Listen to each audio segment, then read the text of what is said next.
નમસ્કાર, સમાચાર જસ્ટિસ સાથે હું છું ધ્રુવિશા. આપની સાથે સમાચારોની શરૂઆત કરીએ.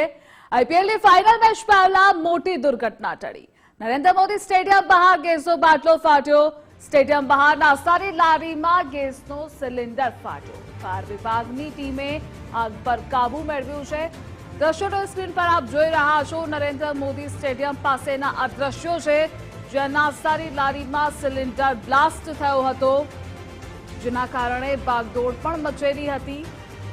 તો ફાયર વિભાગની ટીમ ઘટના સ્થળ પર પહોંચી હતી. ગેસ સિલિન્ડરમાં આગ લાગી હતી. આગ પર કાબુ મેળવાયો છે અને આ મુદ્દે સંવાદદાતા રાહુલ જોડાયેલા છે. રાહુલ, નરેન્દ્ર મોદી સ્ટેડિયમ બહાર ગેસનો સિલિન્ડર ફાટ્યો છે, આ સ્થિતિ શું છે? બિલકુલ, આજે આઈપીએલની ફાઇનલ મેચ સાંજે 7:30 વાગે શરૂ થવા જઈ રહી છે, ત્યારે મોટી સંખ્યામાં દર્શકો અહીંયા પહોંચતા હોય છે.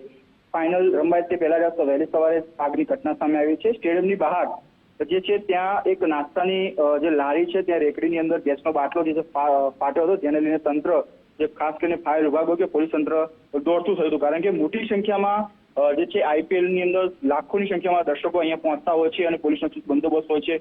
સમગ્ર વિશ્વનું ધ્યાન જે છે સૌથી પ્રચલિત આ આઈપીએલ ટુર્નામેન્ટ છે, ત્યારે ફાઇનલ પહેલા જ આ પ્રકારની ઘટના બની ત્યારે સૌથી તમામ લોકો ભયભીત થતા હોય છે. તે જ મુજબ ફાયરની ઘટના થવા માટે ફાયરની ટીમ ઘટના સ્થળે પહોંચી હતી અને ગેસનો બાટલો જે ફાટ્યો ત્યાં આગ પર કંટ્રોલ મેળવ્યો હતો. પરંતુ હાલ જે પ્રકારની પરિસ્થિતિ સામે આવી છે કે કંટ્રોલ તો મેળવી લીધો છે, પરંતુ કોઈ પણ પ્રકારની જાનહાનિ હાલમાં થયેલી જોવા મળતી નથી. જી રાહુલ, જોડાવા બદલ આભાર આપનો.